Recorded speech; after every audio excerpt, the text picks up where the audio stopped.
Welcome back, I'm Tyson. You already know 5 years later that huge Ben 10 continuation from the ink tank, but another continuation just dropped. It's called Ben Galaxy. Only 16 pages are out right now, planned for 50 to 70, so we're getting in early. And issue number 2, I think it's gonna flip everything we thought we knew. Stay tuned because by the end of this video, I'm gonna show you why Master Control might actually be the worst thing that ever happened to Ben. Let me catch you up fast. Ben is 18 now. He spent over a year traveling the galaxy. He's not just Earth's hero anymore, he's protector of the whole galaxy. And he wants his reward. Master Control, no timeouts, no random aliens, over 1 million forms. Asmuth says no, Ben keeps whining. Asmuth finally gives in just to shut him up. But here's the thing, Asmuth didn't give it because Ben earned it. He gave it because Ben was annoying. That's a huge difference. And I think Asmuth knows something Ben doesn't. The second Ben gets Master Control, alarms blare. Giant spiders are wrecking the city. Ben jumps off a moving ship, turns into heat blast mid-fall, and vaporizes several spiders in one blast. Feels amazing, right? He switches to Spider Monkey, webs everywhere, he's laughing. Then even more monsters. Fast track super speed, clears the whole area. Then a bomb explodes, the Omnitrix beeps and forces him into Astrodactyl against his will. See the pattern? Every time Ben wins, the fight gets bigger. Every transformation brings a new problem. Master Control isn't making things easier,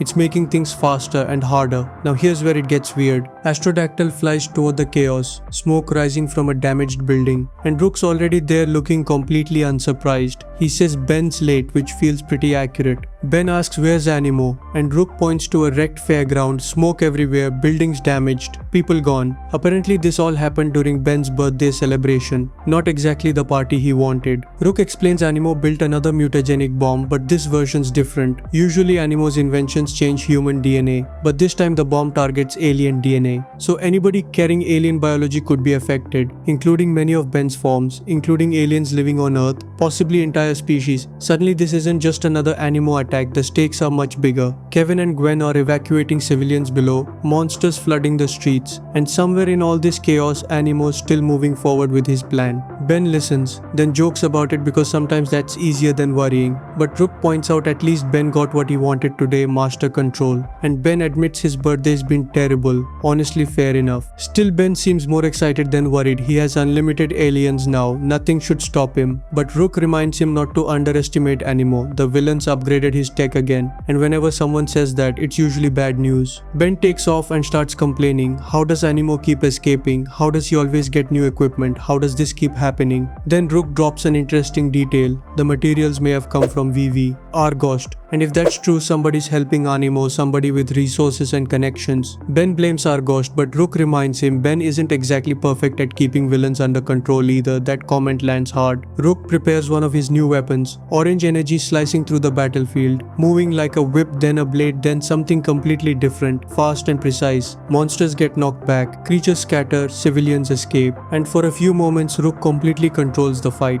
If Rook can do all this himself, why does he even need Ben? Simple real target hasn't appeared yet. A massive explosion shakes the area. Plumbers cheer Rook, but he just gets back to work, no celebrating, just focus. Astrodactyl flies toward the center of the park. He wants Animo, not the monsters, not the distractions, the source. Then he hears a strange buzzing sound, not one, several, fast moving, getting closer, and judging by Ben's reaction, whatever's coming isn't normal. Suddenly a swarm bursts into view. Giant insect creatures, hundreds maybe more. Astrodactyl attacks immediately. Green energy whips across the sky. Bugs get shredded wave after wave. 1 pass, 2 passes, 3 passes. The entire swarm wiped out in seconds. And that's the first sign of a new problem. Ben isn't struggling anymore, he's barely trying. Master Control removed nearly every obstacle. Every fight feels easy. Every enemy feels smaller. Every challenge disappears faster than before. Astrodactyl looks over the battlefield and says 2 dangerous words. Too easy. And whenever a hero starts thinking things are too easy, that's usually when everything goes wrong, because Ben still hasn't found Animo. And I don't think Animo's the one really pulling the strings here. There's something bigger hiding behind this attack. Something that wanted Ben distracted. Something that wanted him showing off his new power. And trust me, the next pages start revealing exactly why. There are mysteries left hanging. Who's really behind this? Someone supplying Animo with tech. Someone wants Ben to have Master Control. And that raises huge questions. Who benefits from Ben having unlimited power? Who would want him distracted? What's the end game? And the mutant mutagenic bomb targeting alien DNA. If Animo actually sets it off, the consequences could be catastrophic, not just for Ben but for every alien on Earth. That moment when Heat Blast says, "Oh," after seeing the army is perfect. That's the kind of humor I love in Ben 10 stories. I'm really curious about who's supplying Animo.